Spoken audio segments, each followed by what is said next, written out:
Dentro del paradigma de la investigación cuantitativa, se debe de considerar de una manera, digamos, inicial, el análisis de los datos que puede ser desde el punto de vista de la estadística descriptiva.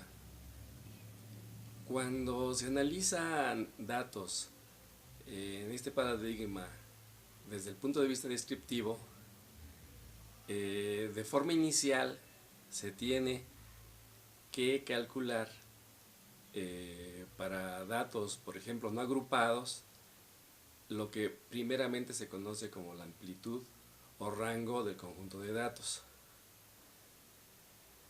que es la diferencia del dato mayor menos el menor. Posteriormente se puede calcular la desviación media, que viene siendo el promedio de las diferencias de las medidas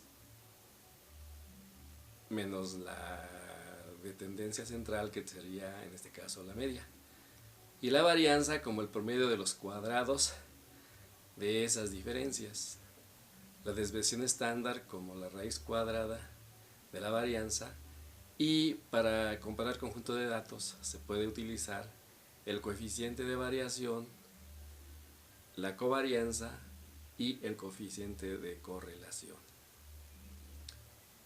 Posteriormente, para medidas de tendencia central,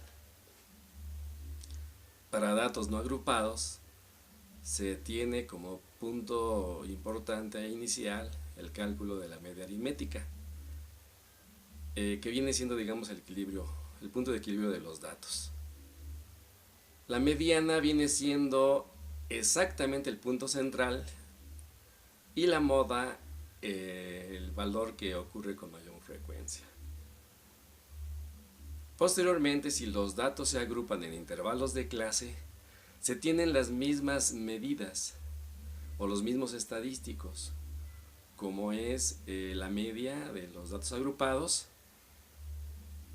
como es la mediana, ¿sí? Y la moda, con las mismas características que las anteriores, pero con la salvedad de que aquí se utilizan intervalos de clase. Y por último, para poder hacer el análisis, digamos, de los datos desde el punto de vista descriptivo, es necesario agruparlos y graficarlos, sobre todo en lo que conocemos como histograma y polígono de frecuencias. Para poder elaborar estos, primero se calcula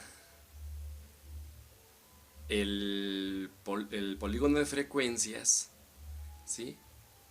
En donde se grafica en un sistema de referencia en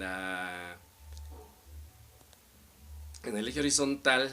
Vienen representados los intervalos de clase, en el eje vertical las frecuencias de esos intervalos, y al formarse los rectángulos con esas bases y esas alturas, arroja lo que conocemos como el polígono de frecuencias.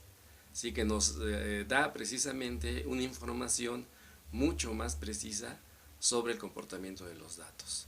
Y por último viene el histograma, que es una gráfica que se obtiene colocando los puntos medios de los intervalos de clase en el eje horizontal y las frecuencias relativas acumuladas en el eje vertical, y con esto se obtiene precisamente lo que se conoce como el histograma y el comportamiento de los datos vistos en esa gráfica. Gracias.